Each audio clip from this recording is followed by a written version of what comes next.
convention thing. Got my costume, I'm going now. Yeah, we're having a ball. It's Star Trek, y'all. Hey, down the border, beam me up! Hi, everyone. Welcome to another episode of The Episodes. Today we have very special guest, David Livingston. We'll be watching Enterprise. We'll be watching Enterprise episode Shuttlepod One. Yay! I think I've featured that. Right, yes. Quite nicely. We'll have another planned Trek Fit where friends from Australia will judge our worst and best moments. Challenge us to some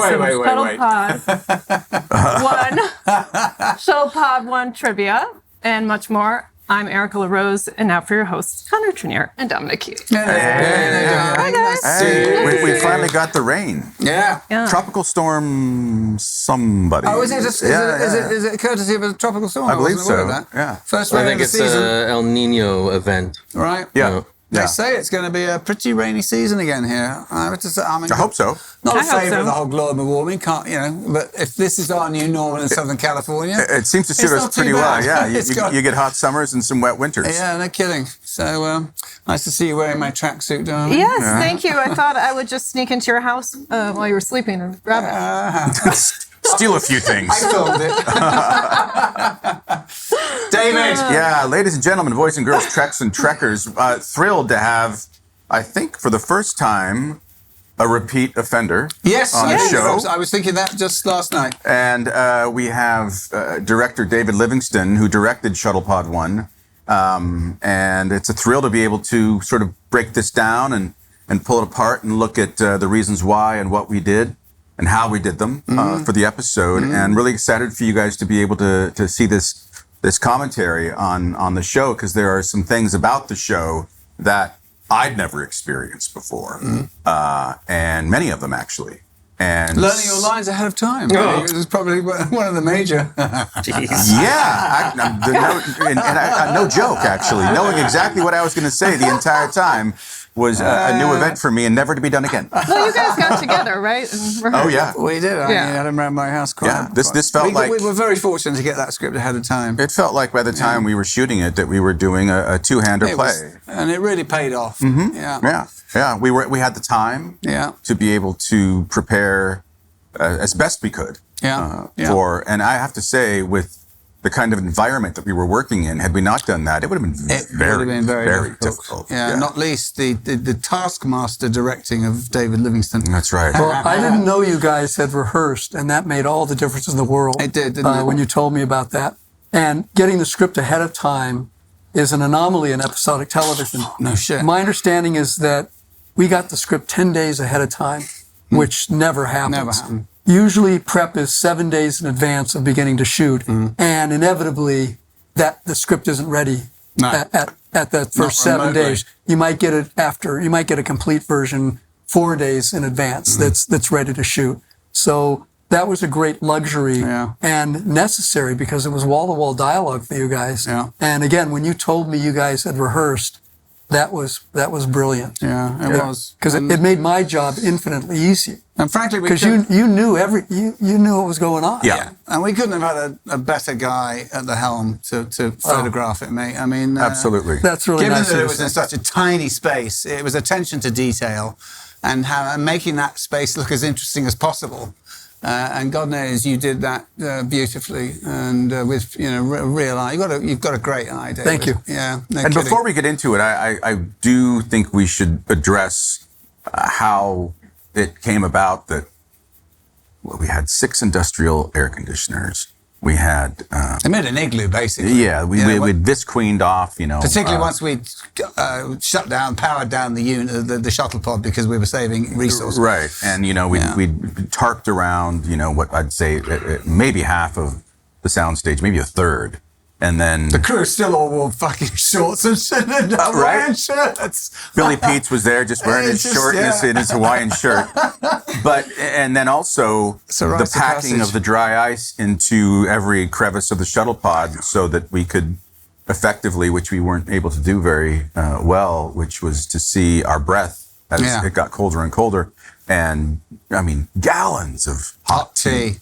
gallons of it. Yeah. Because it was all, I mean, this was meant to be the bottle show, which is, put them in a bottle, shoot it, save money. Is that true? Was that the idea Yes. of the episode? Yeah, it was, yeah. The studio tracks the costs of the They spent series. a lot of money, haven't they? And and at some point they say, "What are you going to do for us now?" Yeah. And again, there's what's called a bottle show because it basically takes place in a very small space. And this particular episode had no guest casts, no stunts, no stunt people, no extras, only the permanent cast members. And in fact, Anthony, I read, doesn't even appear on camera. It's only his voice. You're right.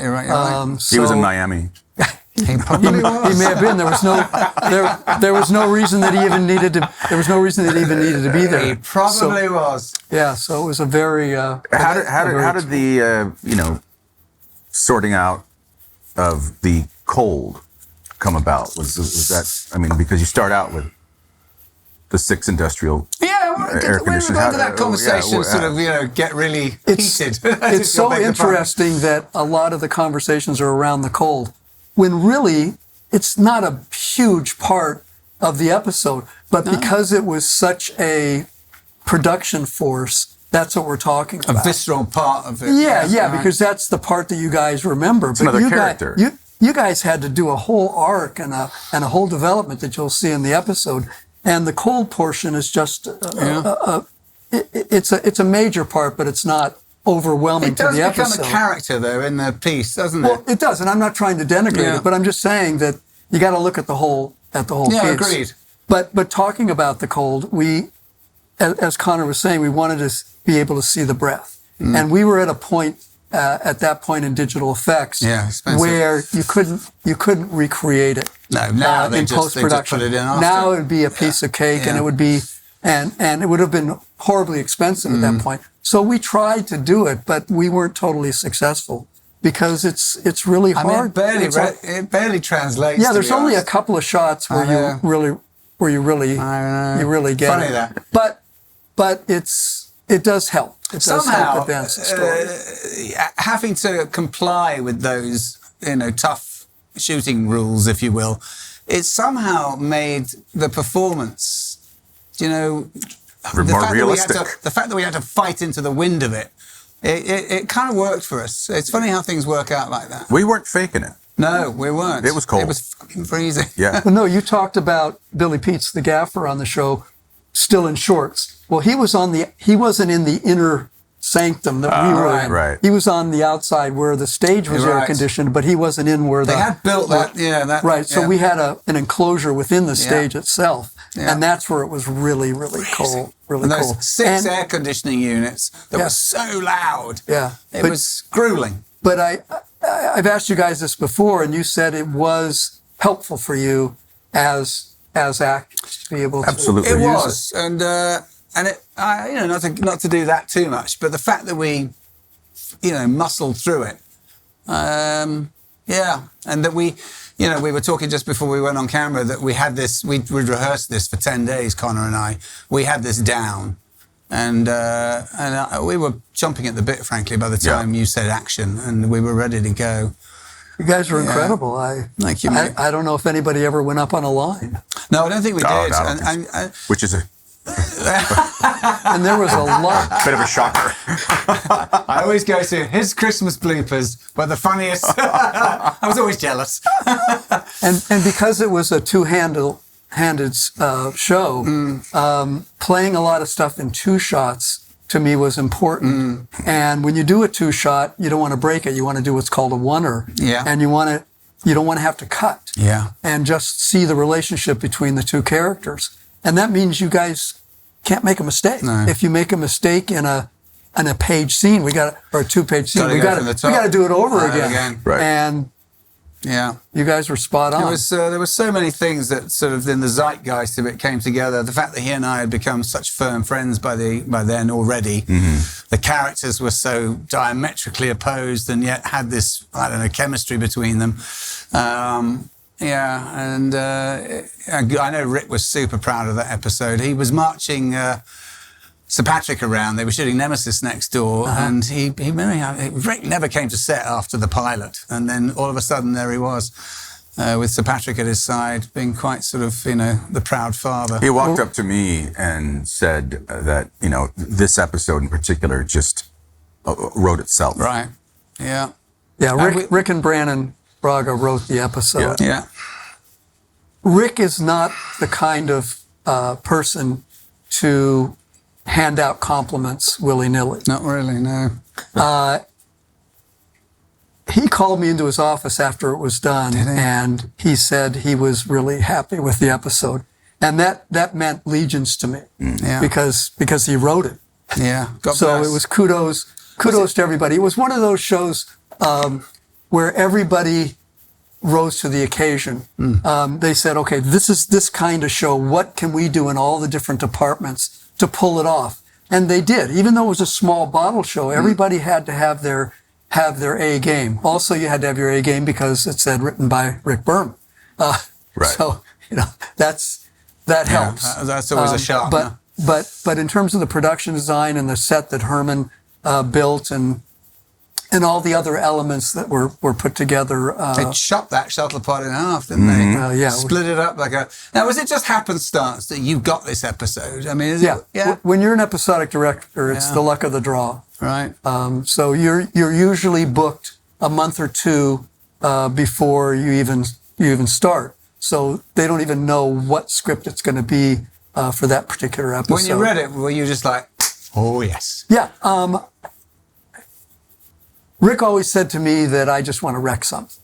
I want to do stunts. I want to have action. I want to move the camera. I want to have a lot of energy. And I read this script and I said, David, you have one job. Right. That's to sit back and let the actors Bless your heart. perform. And be as inobtrusive as possible in the process, but try and keep the energy alive, the momentum, and the visual impact strong. But don't do your regular craziness. What were the challenges for you besides the obvious one of temperature? What were the challenges? Now, had you done a bottle show before? Yeah. You had? Yeah. Do you remember what they might have been? I've done stuff in Top Chef. Top Chef. Padma. Padma. Did you? So you and Padma. Was that a kind of bottle show? Well, Come a on. lot of it was contained in that. They in built that a bloody shuttle. waterfall though. So, But that was a whole different experience for me because in that show,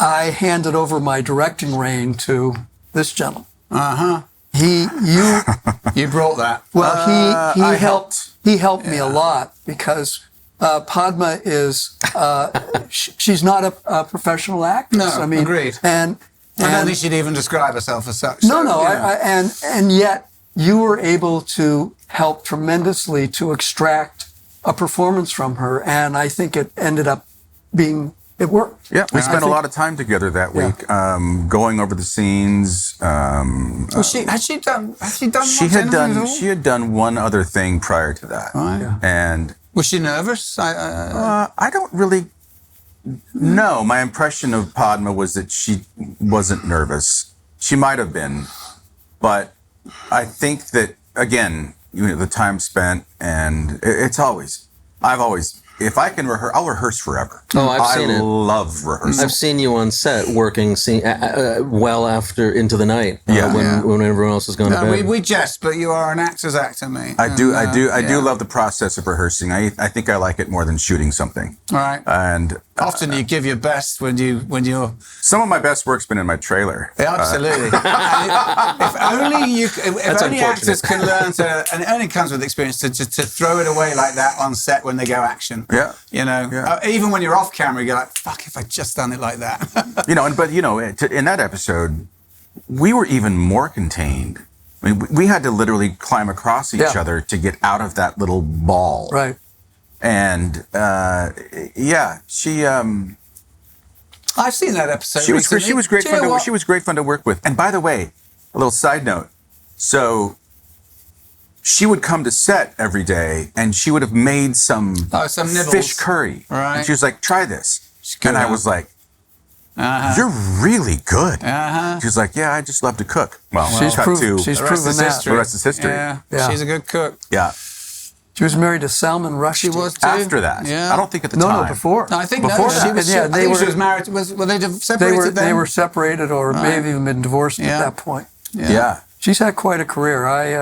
Yeah, life. she's very charming. I mean, Yeah. I've seen her cooking show. She's great. She's fantastic. She's not hard on the eye. No. Not hard on the eye. When we were casting, we were down to 2 actresses. Oh, yeah? Padma and this other actress. Right.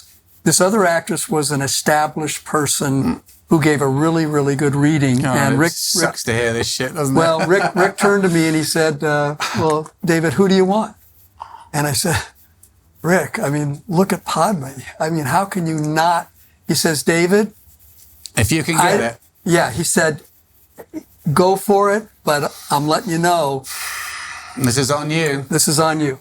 Well, But I do not regret it because she's extraordinary. Let me ask you this. So, Right? yes. do you always know, particularly even as we came to shoot, that you can fix this in the edit? You can shoot it enough ways. There's never a certainty then. No, you're not going to fix a performance issue in post-production. You're not. You're really not. No.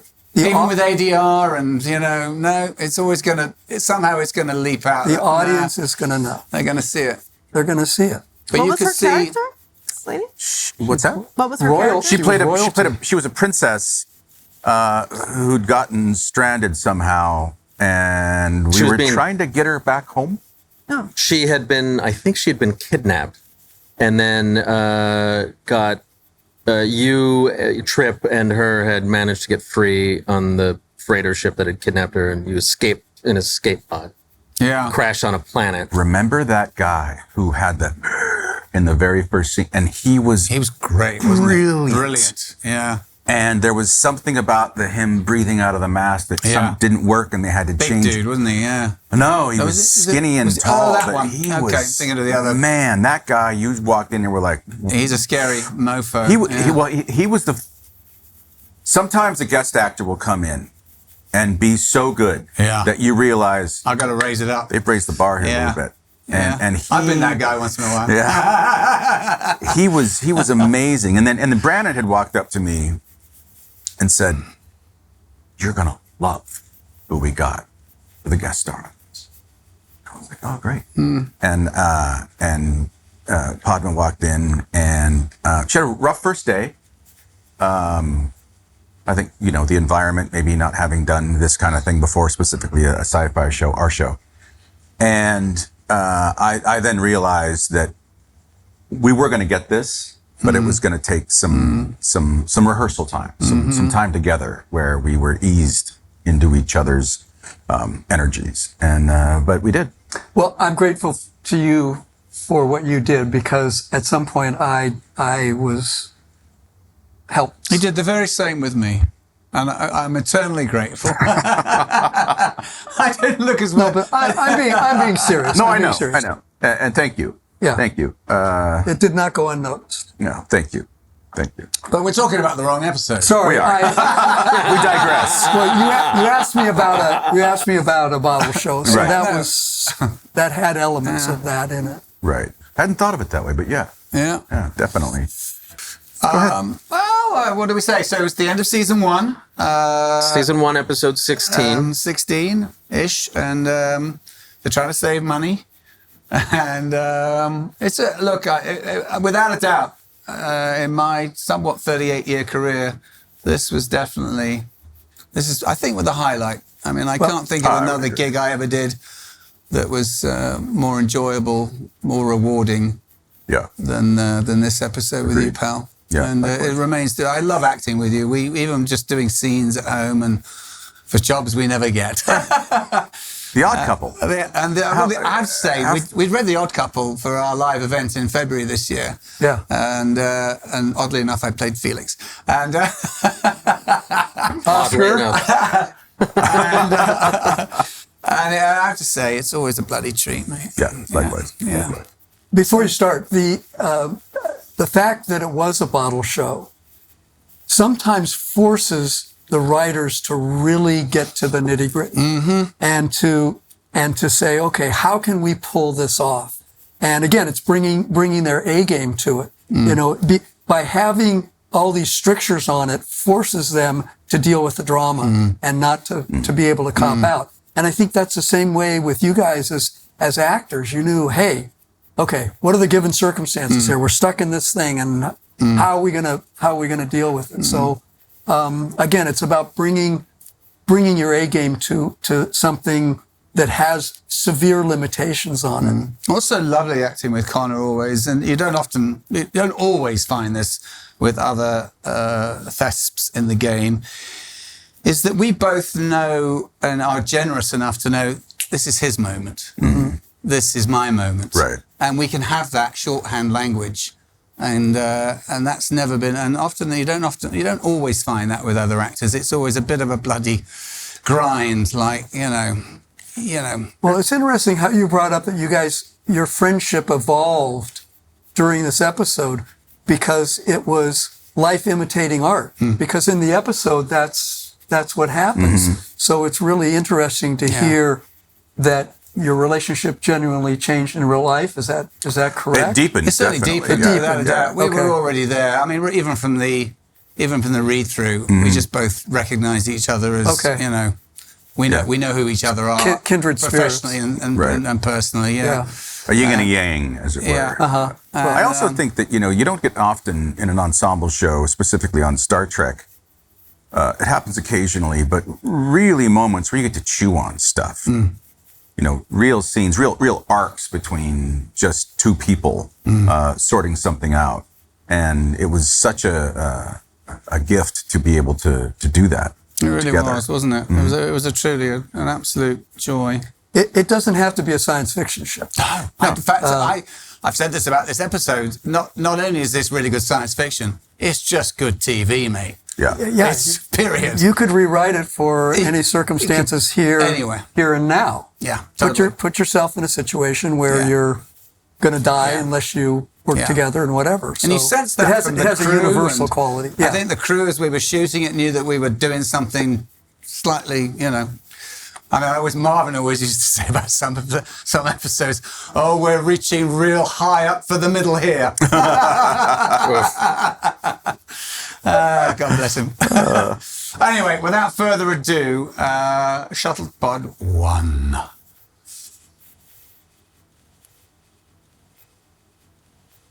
Who's that?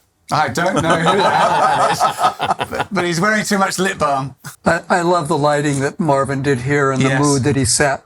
And you could have brought in floodlights and it would have been a whole different different show. But look at all the half light. Beautiful. And it's really quite lovely. Now, I always found this the toughest acting. We're looking out at a C stand with an X on it. Yeah. And do another human being in a scene, piece of, It's a dream. Oh, the song. What do you think of the song? You really want to know? I do. It was dreadful. It was so anti what I always thought the show was about. It was a backroom deal, wasn't it? It's an old song, Yeah. and they rehashed it.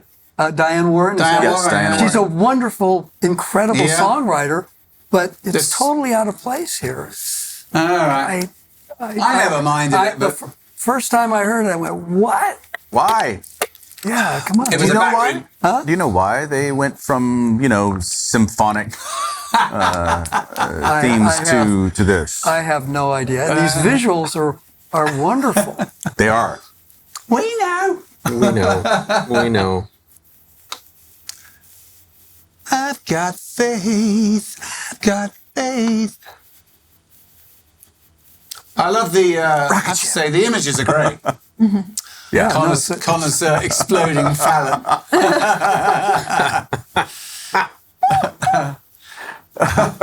Yeah, well, he fought for that. Let me tell you. Yeah. Spike. I don't have that anymore. What? In That, the reruns? No, I don't have that poster that we all got. What happened to I don't know. that? That was Scott's first Christmas present to us. It went by in all the moves. Yeah. That's a shame. Meanwhile, back at the ranch. And again, look at what Marvin did with the lighting and everything. It's so moody and really terrific. It's so evocative for the whole episode. This kind of lighting would have never existed on The Next Generation. When we first started, everything had to be, you had to see every detail, and there wasn't a shadow in the place.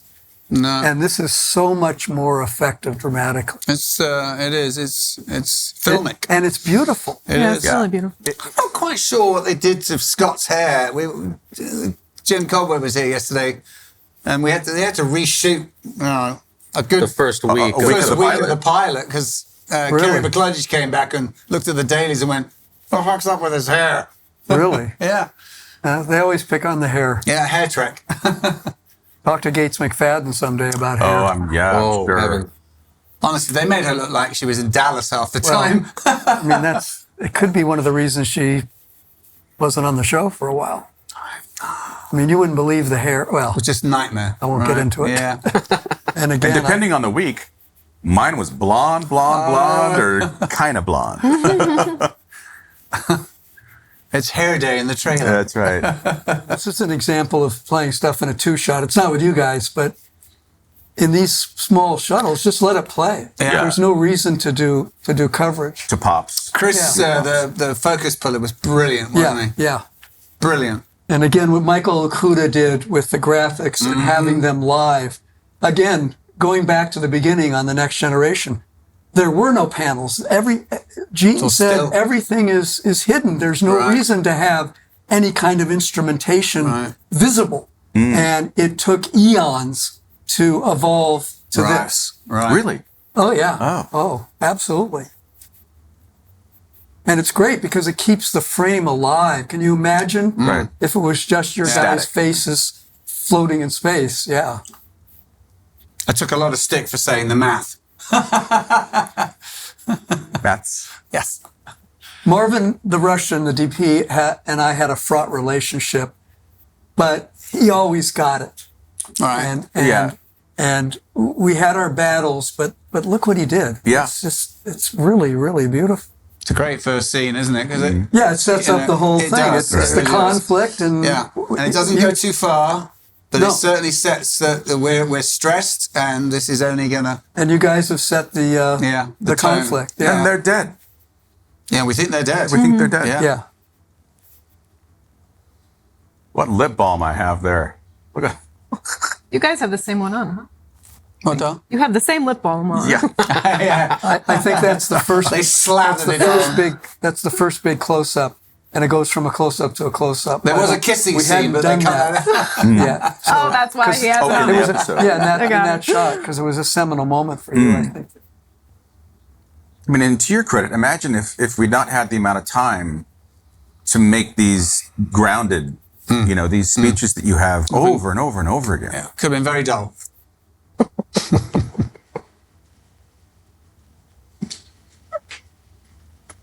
Edit. So these are examples of rack focusing, Yeah. and Brilliant. And the assistant camera person was really quite elegant because it's all about timing. Was it and Doug? I think I seem to remember it was Doug who was the camera operator. camera operator? I don't know Yeah. who was the assistant who actually is responsible for It's usually changing. it was Chris usually. Okay, and Yeah. having to change the focus. But there was a lot of that in this episode because you want to tie the actors together. Chris was part of the Dogtown Boys, down at Santa Monica, the surf Gary. dudes. Oh, really? Gary. Gary, Not Chris, yeah. Gary. Yeah, he was part of that crowd. And the challenges about finding angles and shooting in such a confined space, because, there really wasn't a lot in those shuttle pods to be able to find, new other angles to use. Yeah, that was my challenge, is how to keep it visually alive without repeating shots over and Right. over again. I love this scene coming up. Yeah, It's about nothing. yeah. It goes on forever, but I am so compelled by it, by seeing these two people having dinner and talking about their different dishes. it's wild how I was affected by it. I got a huge kick out of it. I also love how you give it space to breathe. Well, I just let you guys play it, and again, nothing's going on, but it's good nothing. Yeah.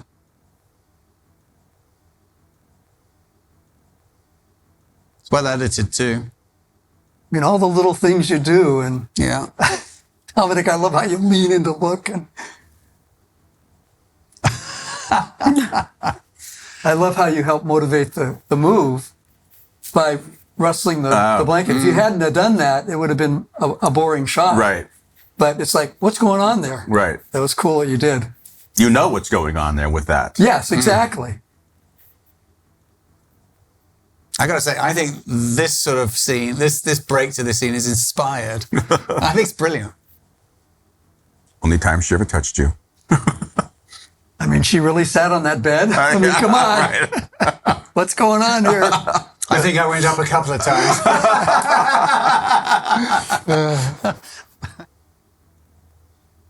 It's so good. Isn't it? Dominic, you were fabulous. That was terrific. Great scene. And the way you say stinky just cracks me up every time. It's Bless very you, good. mate. Really lovely. It's a great cut, that. This drove me crazy. That we could use that stuff. Mashed potato? Oh, it's telly, mate. Yeah. I think it's charming, and I always found this a really tough scene because you really have to fucking sell it when you're actually shooting this. That there's real drama here. I wish the venting visual had been stronger so you really got the sense See of them. being sucked out. I really couldn't see much of that. But I love it. It just piles on this episode, doesn't it? Reminds me of that film Gravity. Oh, what a good movie. It's a great film. Yeah. Changed the face of the film, I think. But we had elements of that. Yeah. It just is relentless. yeah, they keep raising the stakes through the whole thing. Yeah, it's a really good script, I gotta say. When you guys were rehearsing, did you stage anything or did you pretend you were in something and you were at a console and you were at the back? I think or we anything? did. No, I think we knew we knew that the given circumstances it was contained. But beyond that, no. And I think by episode 16, we were seasoned enough in front of a camera. You know, I wasn't green, but I wasn't seasoned. No, me neither. Yeah. I mean, I almost said this to Jim yesterday, because I said to Jim yesterday, look, you weren't no love as a director, Jim, but you weren't much love. He was, quite exacting, and, I was quite happy that I arrived on that set for that pilot, not expecting the director to go, oh, well done, that was really... I think Anthony had some trouble with that. I think Linda might have done. They were, Needed some more. a bit more encouragement, and Jim was not that director. But no, I think we knew that once we had the words, we could dance. Okay. It's like doing I always liken it to the flamenco or whatever, or the tango. The tango. It looks like effortless, but you know how much hours went into that effortlessness. Yeah. Yeah, that's where we got to. Compare this scene to a Ready Room scene in Picard's Ready Room on Enterprise, on TNG. just in terms of the look. And this is so Size of much it. more dramatic because of the lighting. I know I keep harping on it, but Enterprise was so terrific to see this quality. It brings so much more emotional resonance. to everything. And everything about this episode is all just Yeah. right there. Yeah. I don't remember, but were his Ready Room scenes always lit this way? No. Okay. No. Oh, good. Then Marvin continued the motif all the way through. Yeah. That reminds me, we banged our heads on that shuttlepod more times than I care to remember. I got to know my chiropractor very, very well because of work in the shuttle Bent pod. double. Oh, Yeah. Yeah. That's quite a shot. How did we do that? I don't know how you started in and Boy. pulled it out with a crane. And, that crane. and everything is, I don't know how we got the camera so low all the time because most of it's shot up. It's, Right. Yeah. I'm sure we had it on a hi-hat for a lot of the whole episode. And by this point, we've got the dry ice packed into the sides. Yeah. And we've got the industrial coolers going. Yeah. This is a very unusual scene for Star Trek to have this length of a scene and the depth and everything that's going in the scene. It's an anomaly. Now I'm wondering if the whole episode could have been on the shuttle and never went back to the ship. I think so. I think so. Yeah. Huh? What do you think? I think that would have been great. I Yeah. have to say, in times past, I've watched this, and I'm always surprised at how much time they go back to see what Hoshi thought. Who cares? Right. I don't know. Yeah. I mean, go for it. It was written to go back to the ship? Yeah. Oh, yeah. I mean, so this episode is interesting because it sets up the guys on the shuttle thinking that the ship had crashed in an asteroid or exploded or whatever. So keep had been that. destroyed. Yeah, and then we immediately, the first scene after the titles It blows that. is Yeah. back on the ship. Yeah. And I think that's dramatically a missed opportunity. I agree I with think you. so.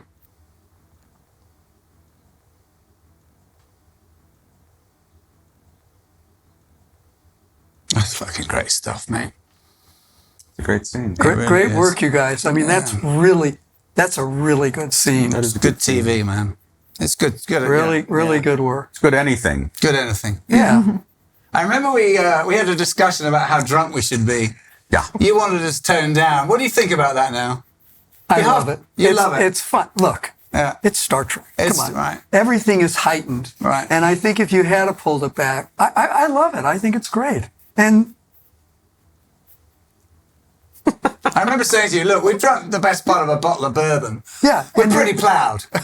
And it's, I mean, look what you're talking about. Yeah. I mean, come on. It's great.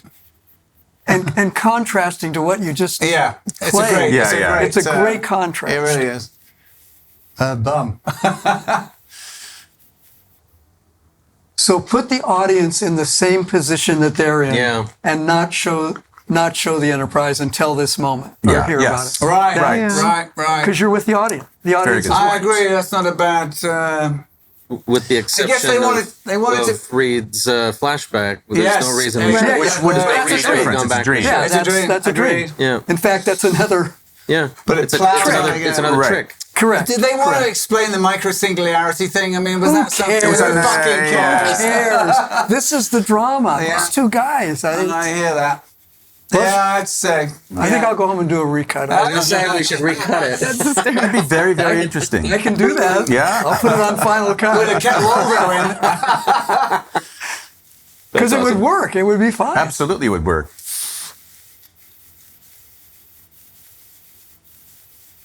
And we are cold. Yeah, it was cold by now.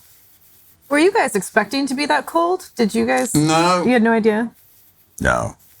We literally were shooting it in 20-second increments by now. Oh, I should have Yeah. cranked up the AC in here for today. And we tried to get some of the condensation from the breath, but it wasn't totally successful. Yeah, we see that. We see that. Once in a while. Are those real or was anything digitized? nothing. No, it's Nothing. real.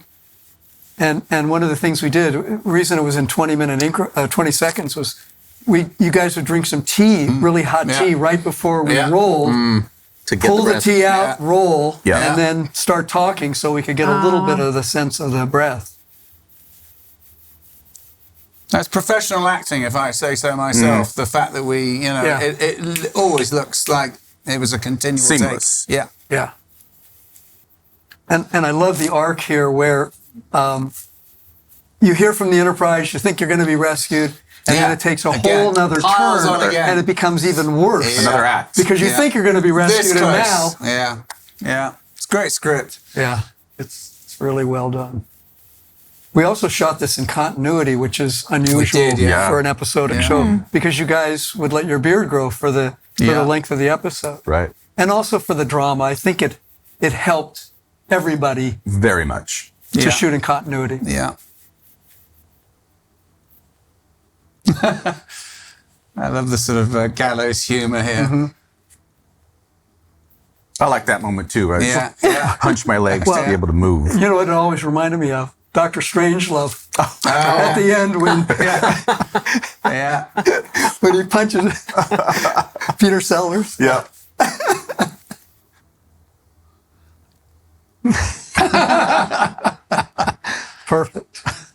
Perfect, Dominic. It's pretty good stuff between us, isn't it?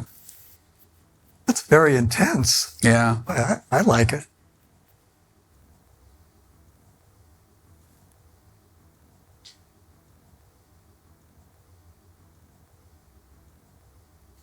Where are you going?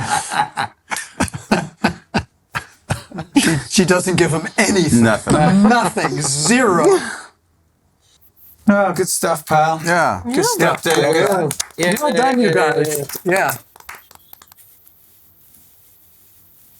Very, very moving, very gratifying to watch that again with you guys. Do you Thank feel, as a director, comfortable with? Because these were so many close-ups. Do you feel? Where do you feel is sort of your wheelhouse as a director in terms of like finding space to tell the story? Is it circumstantial? Is it? Yeah, it's. We were talking about it before. It's about the given circumstances, which you guys have to deal with as actors. Directors have to do the same thing. Right. You have to read the material and say, okay, what is my role here? How do I interpret the scene and be honest with material? And I felt that that's exactly how the episode should be shot. Beautiful. I With wouldn't that- change a shot of it. I don't know. Yeah, I don't know what I would have done differently. No, I I don't know how I could have done it differently because there was no space. But that's okay. I just wanted to find enough, as I said earlier, angles to keep it moving and keep it interesting. And as you both know, I shoot a lot of stuff with wide-angle lenses. That's okay in this episode, certainly, because you want to keep the environment alive. Yeah. And the sense of place. You mentioned close-ups. If I had done it all in close-ups, I don't think it would have been as interesting. Were you using a wide-angle lens in close-up? Not in, because it would have distorted your faces too much. Right. Okay. But every time you see a medium shot, especially the shots back on Dominic with the window behind him, those were shot with a very wide-angle Very lens. beautiful. Yeah. I just saw an interview with, I forget his name. He was the cinematographer for the Coen brothers in Miller's Crossing. Deacons? Roger Deakins? No. He wound up being a director in his own right. He did Men in Black and Schmigadoon and... Well, at any rate, he loves using long lenses for as close as you can get without distorting, and likes the because a close up with a shorter lens, I think would minimize everything else but the face, but it incorporates, like you're saying, there's More of the environment. More of the environment. Exactly. Thank you. Yeah. The world. Barry Sonnenfeld. Very Sonnenfeld. Very Sonnenfeld, yes. yeah. Yeah. Yeah, I took a lot of static over the years because I tended to shoot a lot with wide angle, and a lot of the actors would object because it's not as pretty. it's not as pretty. It would distort. But again, I used it in the circumstances where I thought it was applicable, especially when they're wearing goofy makeup and stuff. Right. Because what it does, it accentuates The alien. and makes makes the aliens look more that way. Right. But with you guys, for your close-ups, those were not done with a You super shot us wide angle beautifully, lens. mate. I mean, I often felt I had a hard time holding a close up, but I got to say you did a just great fine. job. Just fine. What are your inspirations as a director? Who? Well, Hitchcock is my yeah. Yes. Yeah, and Stanley Kubrick. We were talking about surely. Dr. Strangelove. I mean, all the classic guys. Orson Welles. Yeah. But you were Howard Hawks. talking about how you had the camera so low in this Yeah. whole episode. Yeah. That's exactly what I was thinking, Citizen Kane. You were probably That's so sort of. digging holes in the floor. They did. They did. I watched that recently. It's amazing how that holds up and then above and beyond. Yeah. I mean, it really is. So it's a masterpiece, without a doubt. But Sonnenfeld said that he used Kubrick as an example. Kubrick uses the long lens and to give distance from the action going on from the audience, whereas Sonnenfeld believes that when he uses a lens in that fashion, it brings people together. Yeah, It when you brings say audience and story together. Yeah. When you say long lens, I think you're talking more of a telephoto. Is that because? Or wide angle. I'm sorry, wide Well, angle. that's okay. A telephoto lens detaches the person from the background because the background goes out of focus. Where a wide angle, your face would be in focus, and so would the background. Yeah. So it makes you It's seem almost like you're more- 70 mil, isn't it? I mean, it's somehow. Am I stretching there? That's a different. That's a different format. right. Yeah. Yeah. Right. In 35 millimeter film, 50 millimeter is what the eye sees. Did we shoot that in film? We did, didn't we? We did. Yeah, Yes. that was Done in it, that film. was it. So say that again. Yeah, in film technology, in 35 millimeter, a 50 millimeter lens is considered what the eye normally Actually sees sees. in terms of its field of view. Which is pretty panoramic-ish. It's you know. it's what we see. Yeah, I mean, we have quite a We do, wide, But if you go like this, Yeah. that's what a 50 sees. right, Then, if you go to a telephoto lens like a 100 or even a 500, then you're getting telescopic and zooming into the face. Right. And then, again, the face is isolated in space. Where a wide angle, like a 14 millimeter, it's going to make everything seem like this. Yeah. The longer Really? your lens, the more control over the depth of field you have. Correct. So you can isolate individual features or individuals right. from the background or from anything around it. Thank you. I wish I had said it that way. But that's a great way to explain it. Yeah, exactly. That's why he's here. That's why I'm here. But that's the job Been of waiting the all year for that. yeah. That's what the job of the director is. Choice of lenses is a lot of the discussion and a lot of the consideration because it affects how the audience emotionally responds to the image. And you have to think of that well before you're shooting. Yeah, but you also see it in the set too. Yeah, and Would yeah, Marvin help with that too, or is that really the director's job? That this is. It depends on the director. Some directors will leave that up to the cameraman. Will defer to the right. I chose not to. Right. Right. Well, this is a conversation we have regularly. The conversation about when you're on a show like Star Trek, as you get into it, especially the further you get into it, and all the characters basically know who they are, what they're doing. You're all familiar with sort of the style of shooting. You've got a cinematographer who's shot every episode. You've got, people who've been there for every episode. You kind of get into a rhythm. And when you bring in directors, how much maneuverability, how much space do directors have to change that, to do something a little more stylistic without ruffling feathers with talent Yeah. or Jim said yesterday, it was surprising for someone who's so seasoned that he always saw his job as to just deliver as much coverage and let the guy in the style of, and let them figure out the edit. And that's, but I know LeVar, for instance, said to me quite proudly that he kind of limited what he gave them so that they kind of were stuck in the edit room, that this is how he saw the scene and that's how they had to edit it. In episodic television, you don't have the time or the ability to shoot a lot of extra stuff. I always edited in my head from the set. So I didn't need extra stuff because You it was already all had it there. well, and I'm not saying I'm any great shakes, but I'm saying because it's efficient. Yeah. And Did you why go with a should- shot list to set, or was it just in there? I used to do written shot lists, but at one point You just, I stopped doing threw it it because away. I had it in my head. Because I had enough experience to know. Also, I used to be very, very compulsive, and I finally had enough confidence to be able to go onto the set and let you guys Right. block it. shoot from the hip. Because Right. you can bring a lot more. You might And it give me a didn't. whole new perspective on the Yeah. scene, and that's a gift. And by not allowing that process, I'm not allowing myself to Yeah. take benefit of that gift. So as the years progressed, And having I the was chops and the grateful for confidence that. to go, Yeah. I know how to shoot that as well as the way I thought I was going to do it. That's exactly Yeah. right.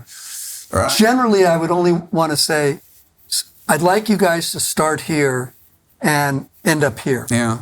And generally, that was fine. And whatever you did in the interim, I could shoot. You could show it. I And- mean, one and you of could see the nameless but came on and well prepped. But it was always, what are you doing standing over there? I need you here.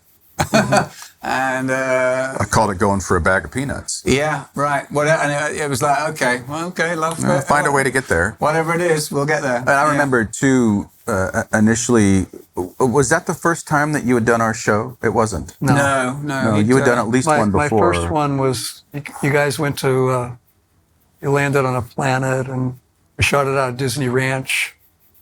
I don't remember. Wasn't the the name of Western episode. one, was it? No, that was later. Was the oil pump one? Was it the and the Klingon? Klingons Was it the show? Ring of No, Fire? no. It wasn't in the Batcave? No, we took, Porthos got to go on the away team. Oh, they took pictures. They were taking group shots. Oh, yeah. Yeah. Yeah. That was my first episode. But I don't think I went on that. I don't seem think to you were remember on that. But I remember in this episode specifically, and other times that we worked together, that you would do more takes than other directors. But what you would say was, He 'cause had a reputation. every time. Mary Howard was in recent. Sorry to interrupt. Every time a director says "cut" to me, and we're going to do it again, that there's something else I can be doing or doing something better, and you would say, "No, it's not you. We're trying to get this shot right." Yeah. I took a lot of flack for the amount of takes I You did, did. and I did more than anybody, and I'll cop to that. But in the editing room, I always use the last shot. Oh, No shit. interesting. So There you go. it No wasn't kidding. as if take 14 was so much better than take 12. Apparently, David I didn't- Fincher is absolutely grueling. 100 shots, and but I just saw The Killer, and my word, it shows. Yeah, I have a problem with that. Why? Oh, you've seen it? It was so vapid and Well, the story- so youth. Hey, look, the story is paper thin, but I thought the first half an hour was absolutely sublime. It was all style and no substance. All right. It was very, Sort of a very, habit. very disappointing. Do you like Fincher anyway? Yes. Yeah, you do. Yeah, but I thought it was the worst of what he does. Right. Yeah. But that's just me being I a critic. actually, I don't know. Somehow it washed over me beautifully. The first 20, you didn't even need the first 20 minutes of the movie. What was all that about? All that? Get on with it. No, I mean, come on. You didn't mind Fassbinder's performance as well? It was like, come on. I know. It's like I'm way ahead of you here, guy. I ate it up. I mean, look, I didn't even know. I hate that when I get way ahead and I'm like, I didn't know it was from a graphic novel. I had no idea. So I've not seen it. That was, yeah, I knew it was, and I knew that was I going to be a didn't know. problem Yeah. because these graphic novels you have didn't that think kind of. you Yeah. didn't think that the sound edit and no, I thought it was a tableau that was a painting that was just being. I loved it stylistically. I just found it vapid and empty. Yeah, look, I mean the story's. And also nihilistic. Yeah, it is. Yeah, he did have revenge for his girlfriend Yeah. and all that, Yeah, yeah. but that was pretty But thin. Fincher loves a bit pretty of thin to me. nihilism, doesn't he? I mean, he's. I guess so, yeah. I saw it at the Emotion. I'd never been to the museum. Oh. They've got what a cinema. Did they have it in the big theater? in the or- big theater? Darling. I haven't seen it in the It was big theater. glorious. You've I seen got to it. say, that's quite a space. I've Yeah. never been, and yeah. I've been in the theater, but I haven't seen a movie in it. And they had a Q&A with him after with who does the treatment? Elvis Mitchell. Elvis Mitchell was Elvis interviewing Mitchell's him. great. Yeah, He he is is great. great, Elvis, isn't he? Well, look, my girl Sarah hated it too. So she called it self-masturbatory shit or something like that. That's an oxymoron, isn't we it? better cut that. I just loved it. I don't know. It somehow. This is a note always. I find it hard to watch anything without being in the business, as it were. Do you find that you watch everything with a director's eye? I'm a sucker. You will drift off into it. I love movies, and I'm right there. Yeah. It takes a bit to dispel me, as it were, and this certainly I just wandered off into it. Yeah. Even a bad movie or show, it's hard for me to stop watching it. Like, Really? there's only 2 movies that I ever left the theater in the middle of Oh my word. my whole life. What were they? Hackers and the first really? and the first Fast and the Furious. You didn't like Hackers? I did not. I did not First like Fast and the Hackers. Furious. Well, the first one. Oh, you try 7. What are they at now? 12. God, the money they've made. I walked out of Chris Nolan's. Was it the Batman one? Oh, the 4-hour Batman Oh movie? Jesus! With Tom Hardy, who sounded like he was in the movie House Next Door. I mean, anyway, we should cut all this out. Could you give your top 5 movies of all time? Oh. Well, my favorite movie is A Hard Day's Night. Oh. Is it really? Absolutely. You surprised me so much. That's spoofy. Yeah, you're a Beatles man. I've probably seen it 100 times. What do you love about it?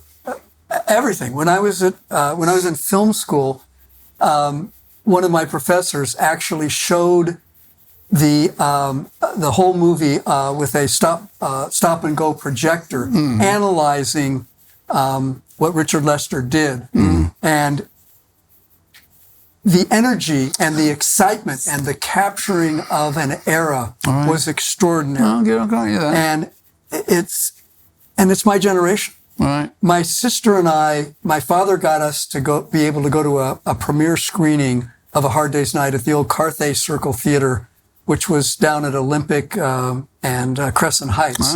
And it's subsequently been torn down. It was one of those Moroccan-style theaters, beautiful theater. So we go to the Hard Day's Night screening. The moment the lights go down and the credits come out, all of the girls in the audience started screaming. Through the whole movie, not just during the music, during the dialogue, everything, constant.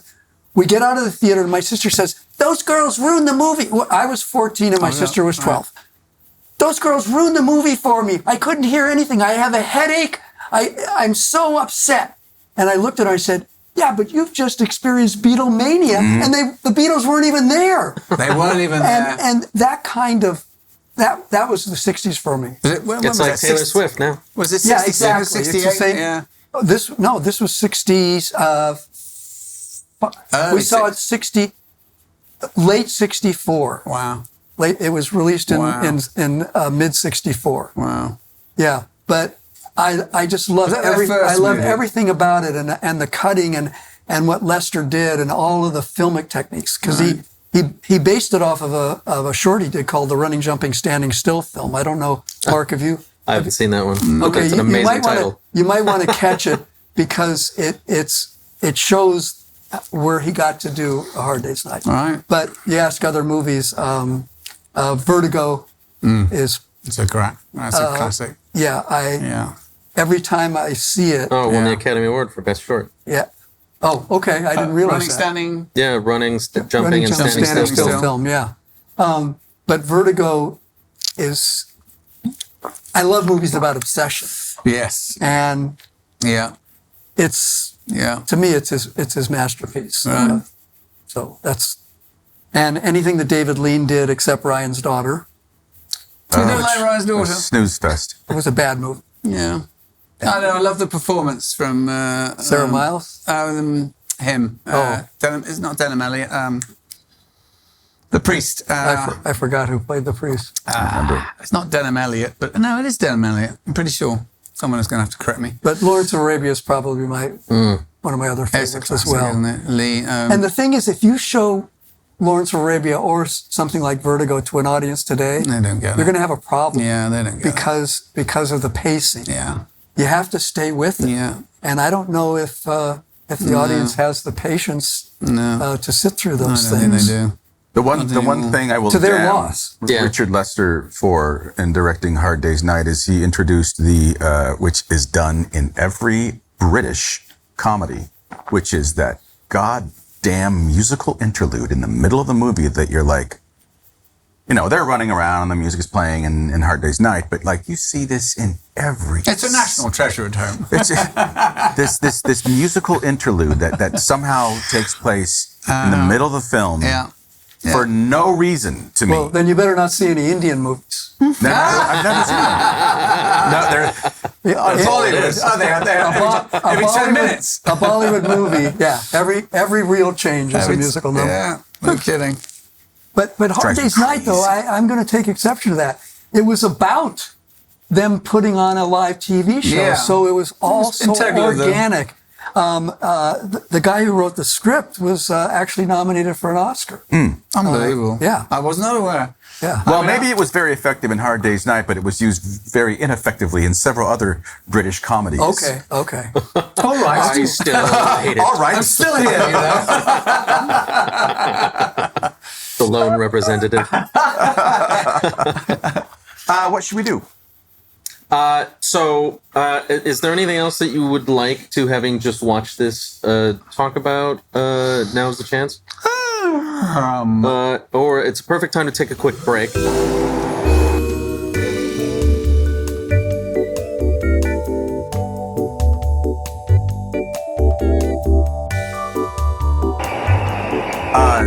David, a lot of your career involves Star Trek, from episode 1 of the pilot of Next Generation up until the very end of our show. And can you just talk about what that experience has been like and the roles that you played in that? Yeah, 17 years of my life. 17 years. So when you said it's a major part of my career, Yes, yeah. absolutely.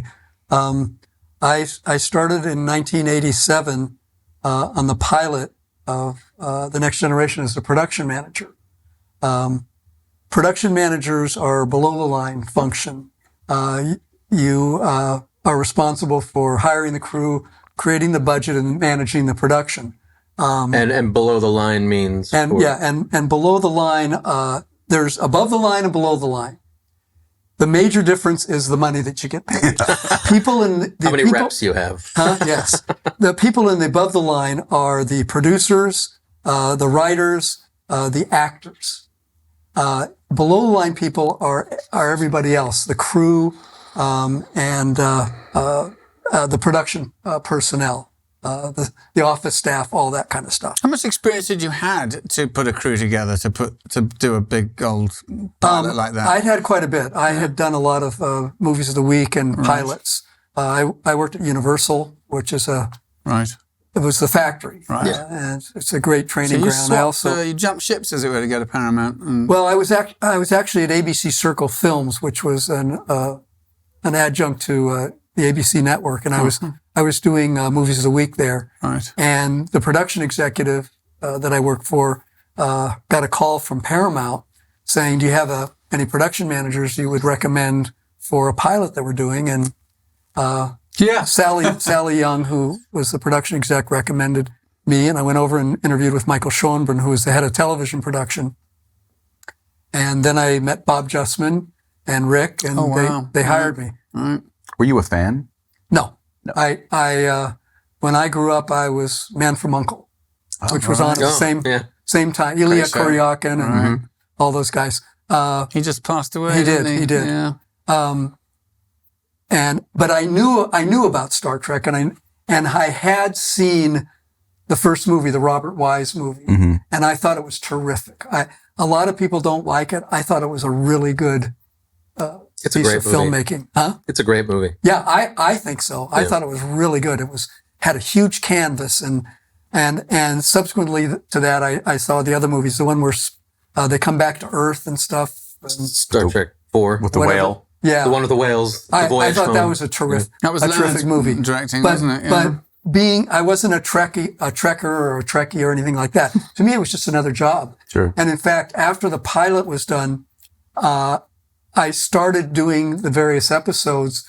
But when we got to getting close to the Christmas break, I told Rick and Bob that I was going to leave the show because I didn't want to do episodic television as a production manager. Yeah. It's a grind. I like to do one-off stuff and not get into that episodic grind. It's Monday again. Huh? It's Monday again. It's Monday again, and how am I going to get out of bed What for about this the regular one? check? Doesn't Well, I got other regular checks, Right. so I felt confident that I was going to be able to get work other we're places. used to. So I went in and told them, and they came back to me a couple days later and made me an offer I couldn't refuse. They offered me a producer job, which was above the line, which meant more money, and I was able to have a production manager under me. A lot of times, and I became the line producer. A lot of television shows have a line producer, but who has to assume the duties of the production. They all Right. They said I could have a production manager. I said, you got a in. deal. Right. They made me an offer I couldn't refuse. Was directing involved in that? No. They also left a horse's head in my bed. Yeah, exactly. That'll do it. Yeah. So directing was not in the cards, but I went to film school to become, quote, a director-producer. But I was always petrified about directing. So come around season 4 or 5, whatever it was, on TNG, Rick, I didn't ask him. Rick came to me and said, do you want a shot? And I said, let me think about it. And he said, you have to go to DIT school, which was director in training, which Rick, in his infinite generosity, gave so many actors Yes. and production people the So opportunity even to the far direct. back as then, he was letting that Yeah, thoroughfare Jonathan happen. Frakes was the first, All right. graduate of the DIT school. No kidding. And he would say, if you're willing to go through the process of studying and everything, I will consider giving you a shot.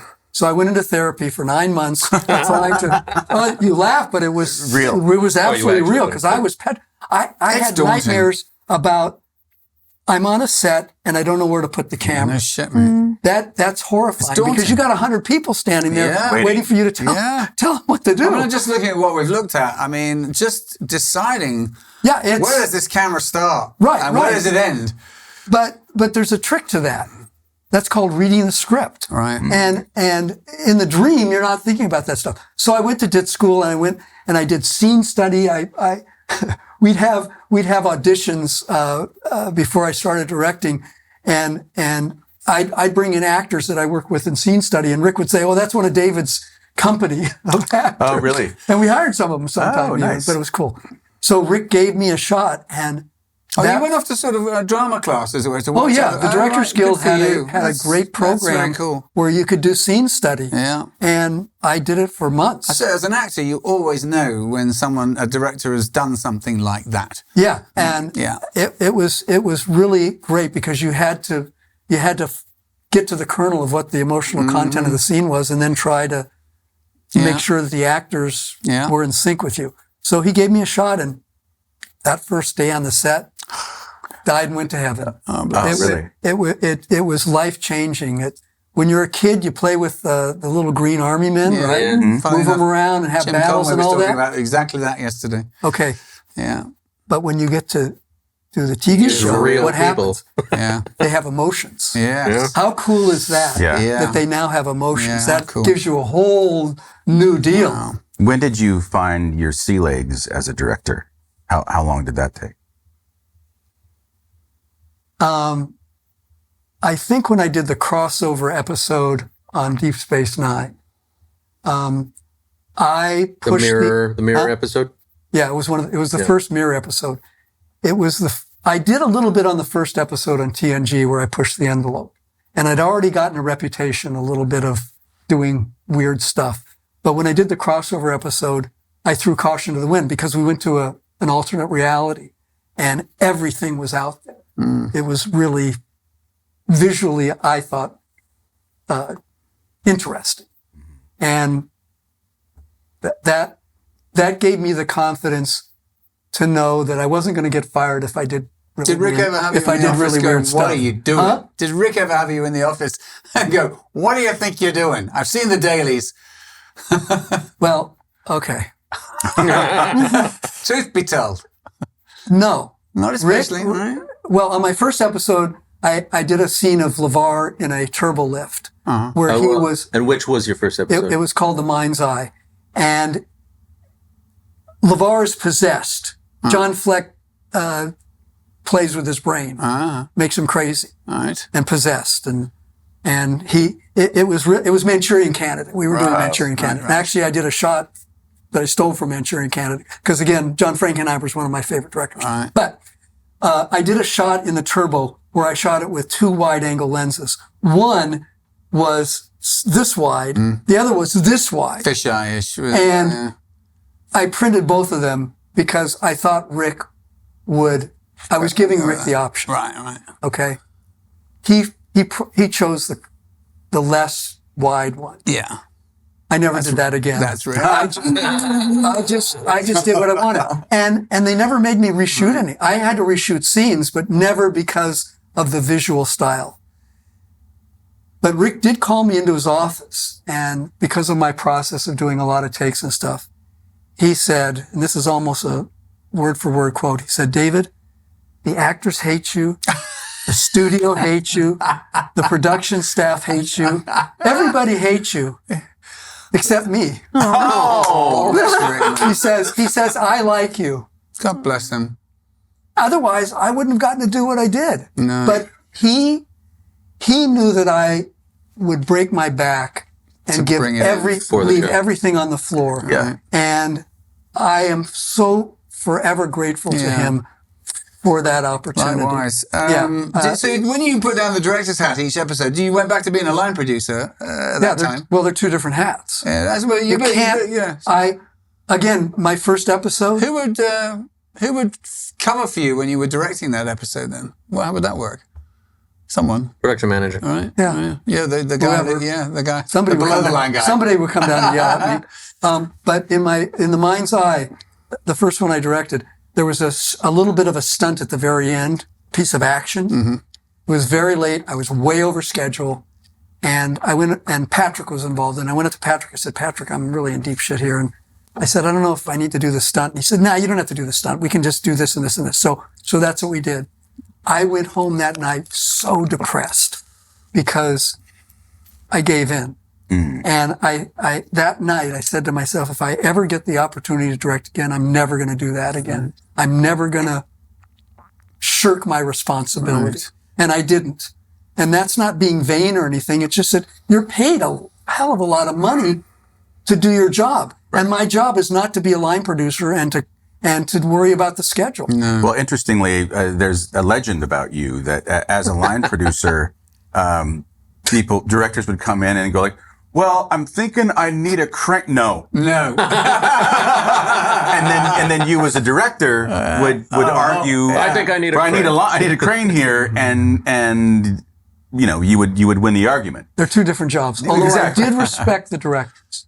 Okay. It wasn't that I was being coy or callous or anything else. But I had a responsibility to make sure that they had everything they need, but I also had to be responsible to the show and to the budget. Pushing the boat out. Yeah. Right. So it's a and it's your job to convince the people around you to do what you say you need to do, right? If you're the director, it's your job to convince production that you need something. That's right. If you're the producer, it's your job to not just throw every toy at a director or a cinematographer. Yeah. Unless they need it. Yeah. But there were a lot of slings and arrows. I remember in the art department, Richard James, who was also one of the production designers on the various series, worked opposite Herman Zimmerman.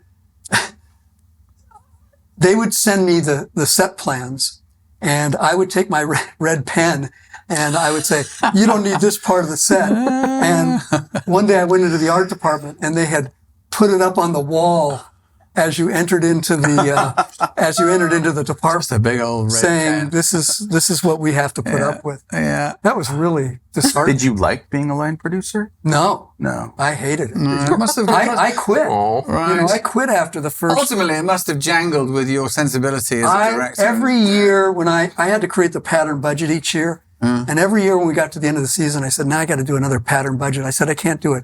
And again, I was still in therapy, and every year when we got to the end of the seasons, I would tell my therapist, "I can't do this anymore. I can't do this anymore." Finally, I got to the point after the first season of Voyager, I went into Rick and I quit. Therapist said, "No, you can't. Keep coming back." I mean, ultimately, you were an artist having a day job as an accountant. worry, we'll figure it The twain nerds shall meet. Yeah, Twice a week. I was sitting at a desk. I didn't have anything to do. There was Mary and Brad and Bobby Della Santina. I don't know if you know Bobby. He was on Deep Space Nine. No. I mean, the shows were running on automatic. They did all the work. Right. I just sat at a desk. I was so bored. All right. I couldn't wait until Rick would give me another episode. All right. And Okay. I finally said, "Okay, I'm just going to cut bait." Yeah. You got the house that Trek built. Yeah, Like guy. I'm so grateful. We all are. You know, Yeah. there's such a remarkable. Look what we're doing here. Yeah. We just watched a show that's 20 years old. Yeah. And we're sitting here talking about it as if it And was it still, yesterday. it still What stands other- up. I know. What other? What other Mark, you franchise? tell me, what other franchise or There television is no show other. There does is this? What Garrett and Robbie are doing, they're doing Yeah. a similar thing that you're doing, Yeah. going through every single episode. It's and who knows what other people are doing podcasts on these things. Yeah.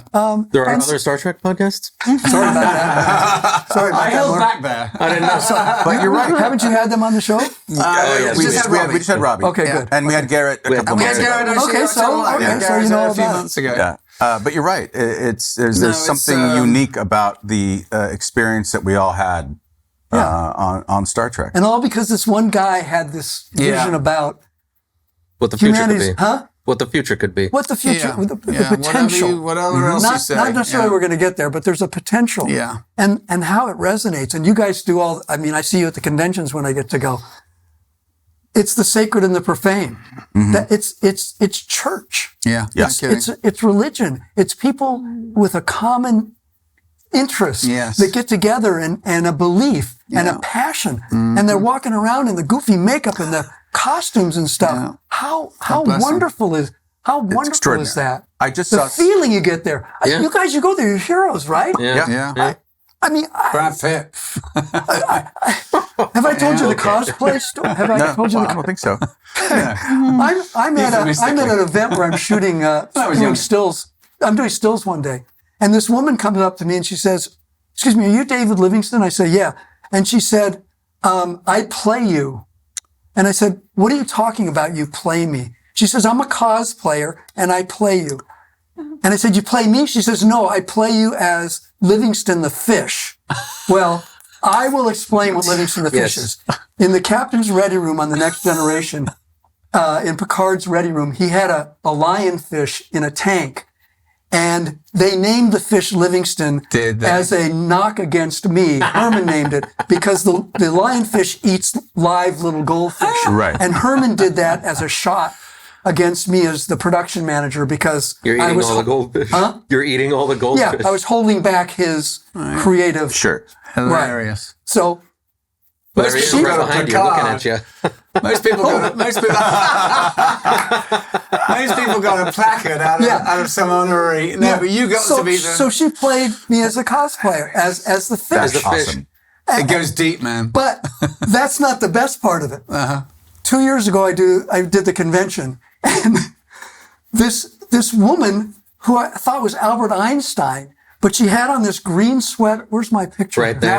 That was you. See that green sweater? Yeah. This woman had on this green sweater She's actually being used. and had her hair all bushy and stuff. And I said, "Excuse me, but who are you?" And she says, "I'm you." This was after one of those stage things. Right. And so I have photographs of me with this woman With me. because she goes, and I'm behind the camera stuff. But this is what these people do. How God bless them. Yeah. How wonderful Big up love. to have that. To have that passion. Truly. It's really Truly. I can't imagine what you guys go through. Just doing this show, mate. I mean, after all these years, and we're having a blast. We are. I saw something on Twitter recently where someone gave the best explanation. I mean, you know, Mark, you do this. Like, you'll just have Star Trek on, you know, at during home, the day at home, you know, on TV and watching it. Or And- here. Or here. And- It's his KCRW. well, what it is this person explained this perfectly to me. It's like you've got 5 favorite records Right. that you put on all the time and you never get tired of them. Mm-hmm. And it's the same thing with some kinds of fans who literally just, it's not like you're going to learn anything new about the show, or maybe you will, but nonetheless, you put the show on because it a makes blankie. you feel good. Well, it's comfort. Yeah. It's comfort. And it's a blankie. safe and it's inspirational. Yeah. There's this one guy that they're called the Trek Geeks, and one of the Trek Geeks told me this unbelievable story of he was suicidal one night, I heard that. and bit. he watched a Deep Space Nine episode that pulled him out of the depths. Yeah. and he ended up not killing himself. Yeah, God bless. And when he told me, I just lost it. Wow. And now he's one of the Trek geeks, and they have a podcast. Have you? Right. Yeah, and it's really good. They're really, and they participate in this in the Trek Talks show that we do. They're two of the co-producers on it. But that's the impact. I mean, it prevented a guy from killing himself. Yeah, I Yeah, think, I think all we've of had us that- have we've had had that these kinds of more than- conversations yeah, where, sadly more where than once or twice. knowing there was a new episode coming next week was like, I'm gonna stick around for next week. Yeah. And it's hard for me to get my mind around. I mean, there's often times where, I was an actor, I got a great gig.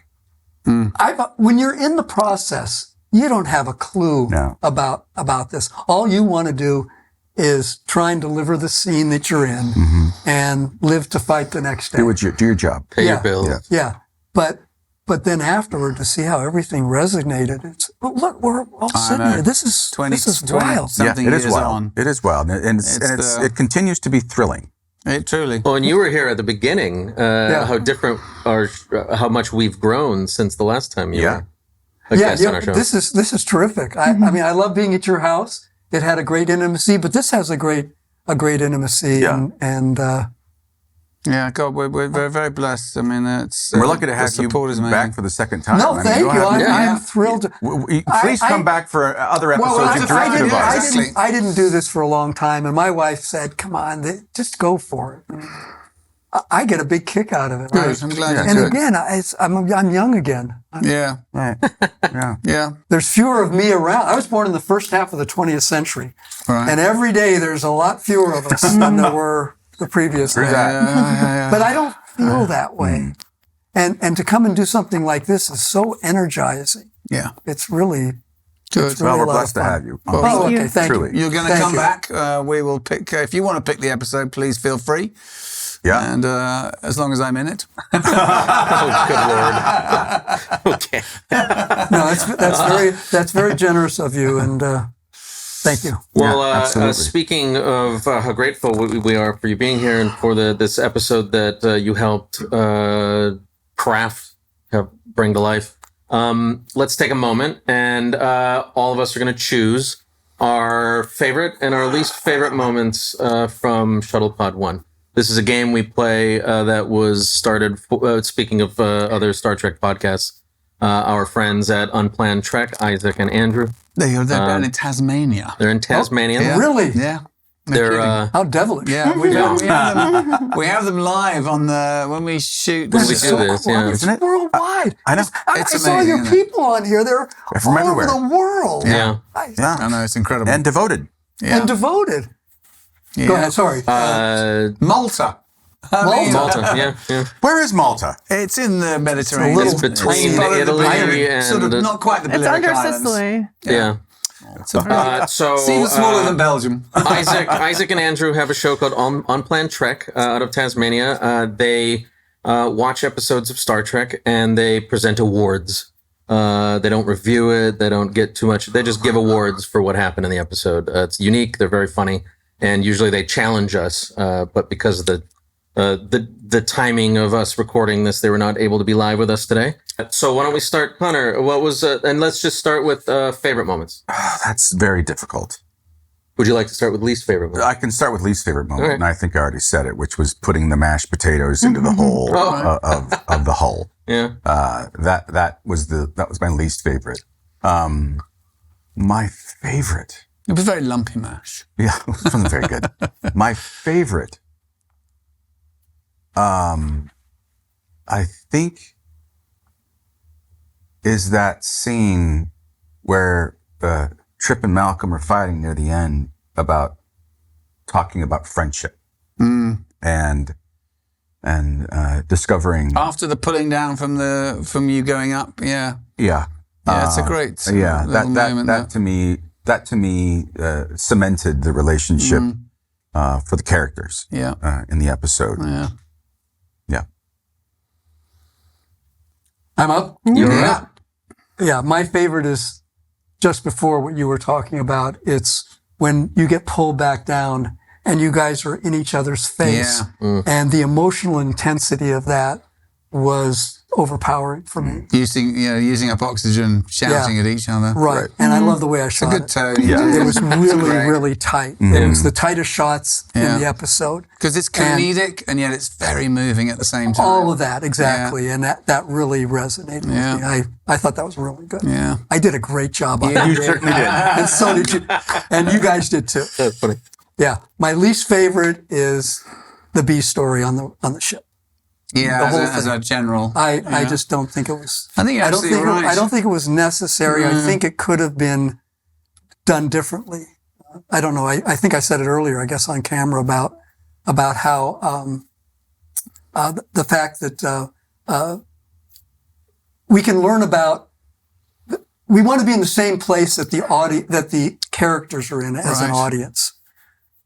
Up until the moment where they hear it on the radio, Yeah. I thought that would have been more I effective. think you're absolutely right. Also, there's a scene that's not in the cut. Did we talk about that? No, we haven't actually. We sadly skipped over the Waldo scene. There's a scene that I was not a big fan of that I thought affected the momentum of the show, where Connor talks about his relationship with Archer, and when Archer comes down, when Scott goes down to Florida to scuba dive. scuba diving. See when That's that right. comes in the telling of it. Is that after it's before we're drunk, isn't it? No, Or is it after we're drunk? no, it's when it's Started Is it as drinking, I we- think. yeah. It's on page 35, I know. And the interesting thing about the scene is that there's a 30 in the script. There's a 35A and B, Right. which to me meant that they added that scene after the first draft. And I don't know whether they were concerned that the show was going to be short or whether they felt it was necessary, as you said, to have one more story told.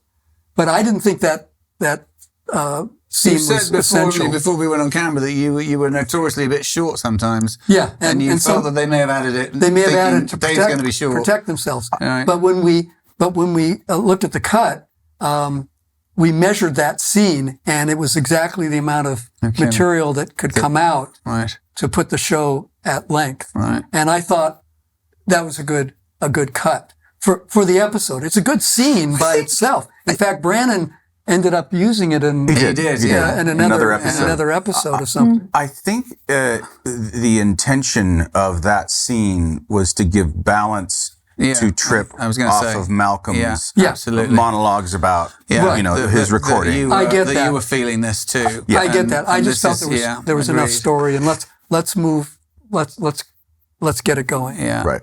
And I suggested the cut to Rick, and they bought it. For those who have never seen it, it's a scene about It wasn't you like, huh? So I was just going, for those who haven't seen it or don't know anything about it, it's a scene where you tell of going deep Scuba diving, with and the captain. meeting an eel, a And famous meeting an eel eel. called Waldo. I think you can actually see the scene somewhere on the internet. I think there's a. Well, it's in our clip. table read. It's in the it's in table- the script. It's It's in the table yeah. read, and I think the actual scene is available somewhere that somebody pulled it out of the archives. Oh, fun. I think you can do a deep dive and maybe find it. I haven't seen it, but I understand that it does exist. But Rick obviously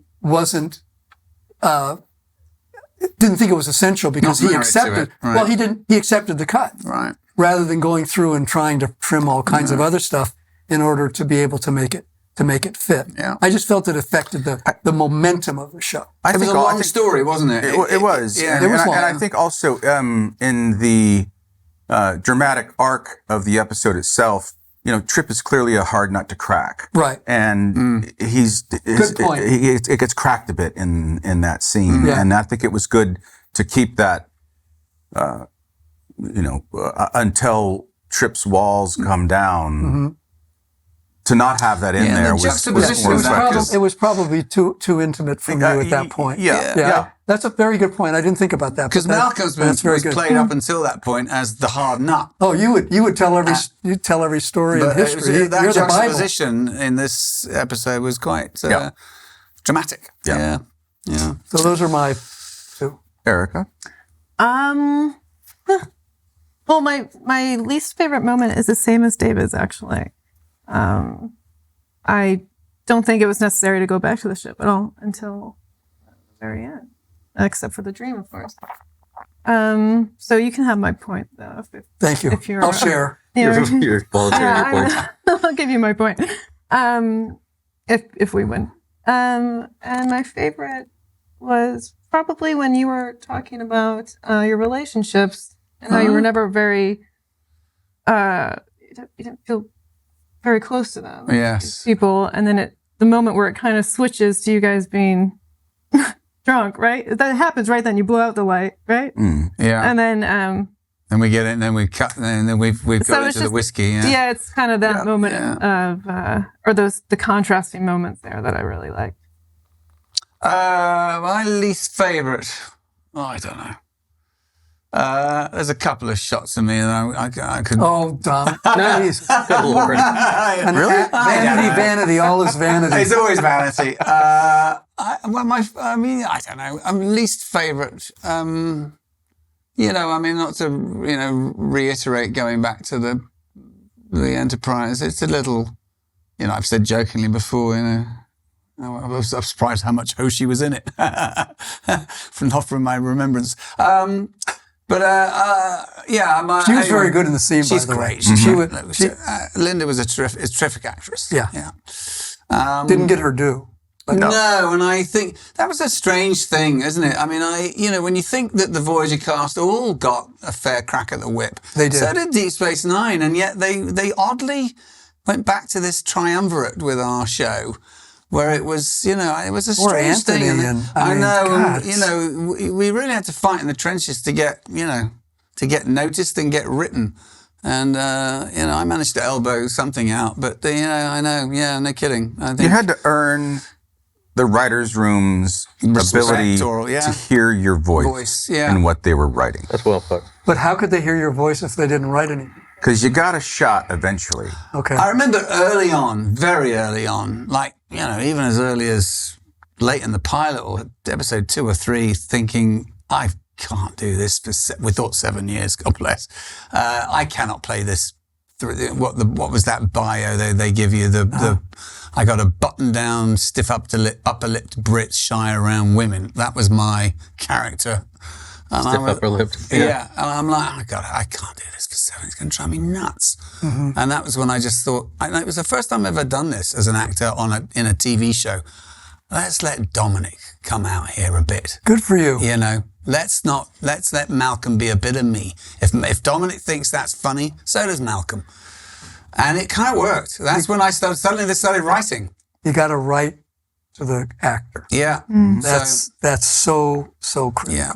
So my favorite parts, maybe, I have to say, I think I love those 2 scenes between me and Joe. I love that scene when we're with the candle, and I think that's just, it's on my reel still. It's just one of the most moving things I think we ever did.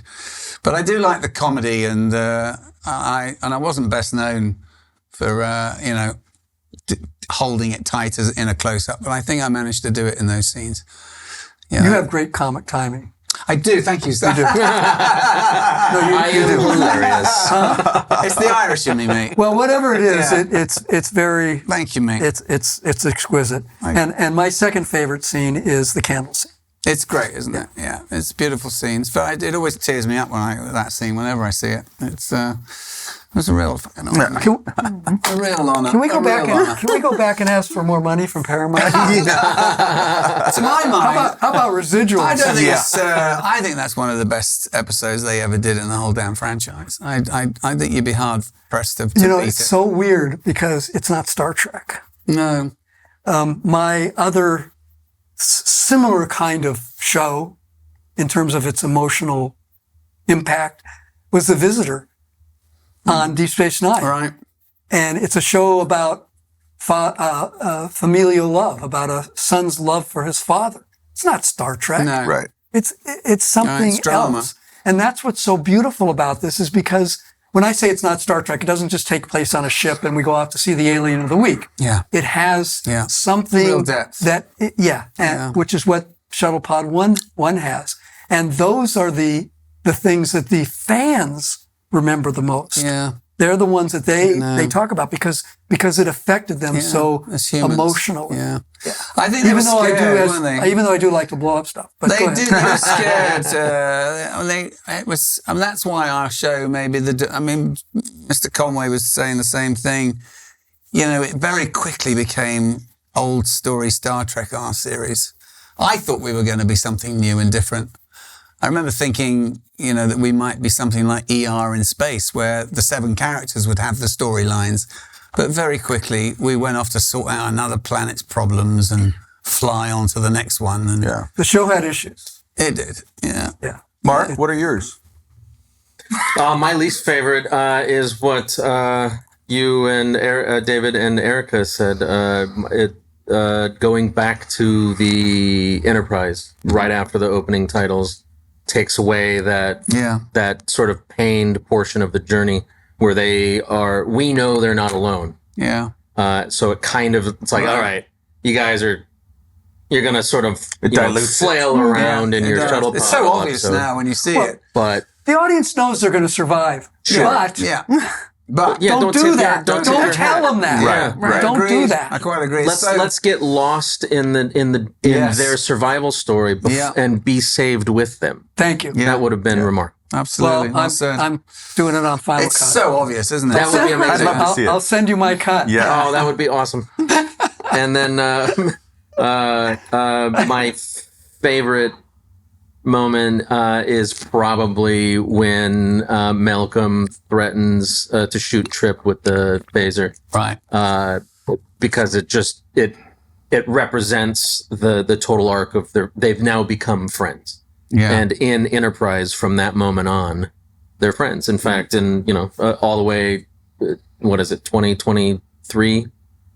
It's November 2023 now, and those characters have been friends ever since. And you two are God bless. still banging around. Yeah. Yeah, where would our Doing lives? this thing. Where would all of our lives have been without Star Trek? Yeah.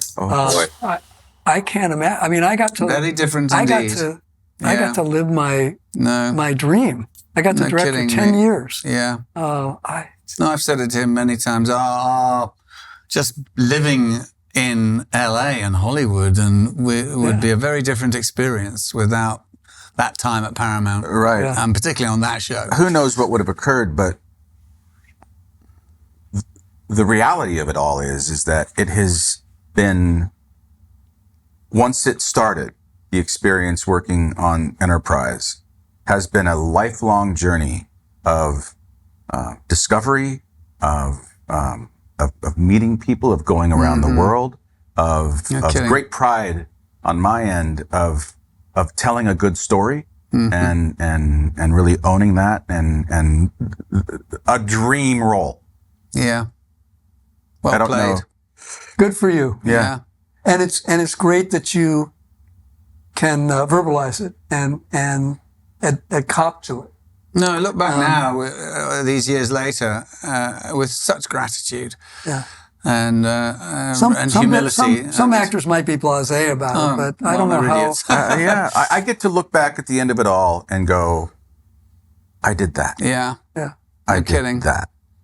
Yeah, no Yeah, and it's kidding, going to man. be there forever, and it keeps playing. Yeah. I mean, look at our residuals. I still get Yeah. there. What other TV shows No, do there's- that? there's, And they were virtually on horrible networks or in syndication. Yeah. I mean, there were not these never aired on a network show. Nope. We had UPN and the W. What was it? It's terrible. CW became The CW. Man, We were dead by CW, then. and it's Yeah. and yet Yeah. The endurance it's still going on. It's extraordinary to hear people. I joke with them when they mention this, but I never watched it when it was on. And it was like, that's why we were canceled. Never watched it when we were on. But they've found it on Netflix or now on Paramount Plus, and they have given it its proper due. Yeah. And that's always a really nice thing to hear because some 20 years later, it holds up. It does. No kidding. What are people going to say 20 years from now about Picard? season 3 was Season great. 2 was all right. Oh, yeah? That's what they Were you say. guys in it? No. No, sadly not. No. Season 3. I never watched it. Season 3 is because they bring the old finally. Well, they get the I gang did back watch together. I did watch the final scene where they're all on the bridge. Yeah, that's very Playing So fun. I had to see that. Yeah, it's Yeah, very When they're moving. playing cards. No, the one where they walk off into the right. turbo Oh, lift at the right. very end. Is that the end of the episode? No, they have there's a post scene where they're all playing. I didn't know it was a motif, but they play poker as well, part of their. In TNG, they played a lot of poker. So they're playing poker all together. I have to say that all those relationships and friendships after all those years, it all translates to the screen. That's great. And it's lovely. And They were a really tight. They were very yeah. tight. Remain to this day that way. Yeah. I want to thank you so much for coming on our show again. And man, please, anytime you want, I'd love to do an episode again with you. I really would too. You know, of your choice, where we Yeah. do this very thing. I would love it. I'm getting a big kick out of this, and Good, mate. this was a terrific experience. And I'm so chuffed. anytime. When's the last Thank time you you. watched this episode? Oh, good question. A week ago? Oh, really? Okay. Yeah. To refresh your memory. Oh yeah, absolutely. Yeah. When you guys asked me to do this again, I watched the episode again, and I like it a lot more than when I was doing it. If I don't know if that makes sense. No, it does. But it really, I can sit back now and enjoy it as a piece of drama rather than worrying about Likewise, actually. how cold it was. Right. Similarly. You know. Yeah. Or worrying about, how late the day is getting. Or Yeah, all this, that, those or the other those thing. other things. I now can be an audience Right. and watch it and enjoy it as a piece of television. Yeah. That's really cool to do. Yeah. Yeah, likewise. I feel the same way. I mean, I can watch. Back in the day, I hated watching myself on the telly. It was awful. I don't believe that for an Oh no, instant. I know, I really did, mate. I'm not kidding. I've said it many Really? times. I felt like a mutant amongst really why would well-lit, you feel gorgeous that? people. Why would you feel that way? I don't know, mate. That's just it's You're very good at what you do. Well, thank you, pal. But I look back now, 20-something years on, and go, yeah, that was pretty good. Not bad. Well, again, such a pleasure to have you. Thank you. Here in the Golden Throne one Yes, more time. thank you. Thank you. Yeah, nice. Yeah, lovely. And Oh, we'd, We'll do it in the new year. Normally we Happy Thanksgiving. To you guys too. Yes. Happy Thanksgiving. Thank you. Normally we give Alamitos Vineyards wine as a gift. But we know you don't drink. I do not. No. So we'd like to donate to your charity of your pick. That's terrific. It would be to the MS Society. My wife has MS, Yes. and every dollar helps. It's a horrible disease. There's no cure, but there are a lot of therapies now that have been developed over the past 25 years that have helped people to arrest the progression of the disease. So any dollar to MS would be great. So thank Of course, you. you're welcome. It's very That's generous. Does she, does it flare up, as it were? And She hasn't had flare-ups, but she has some disabilities and fatigue, and sometimes she gets a little wobbly and stuff. It's an insidious disease because it can affect you in so many different ways, and every MS patient has different symptoms, and you never know what's going to whack you. Right. But there's a lot of research going on, and she has a great MS doctor, and bless. she's fighting the good fight. So again, thank you. Yeah. Yeah. Thank you for being here. You're welcome. Yay! David Livingston! David Livingston! Woo!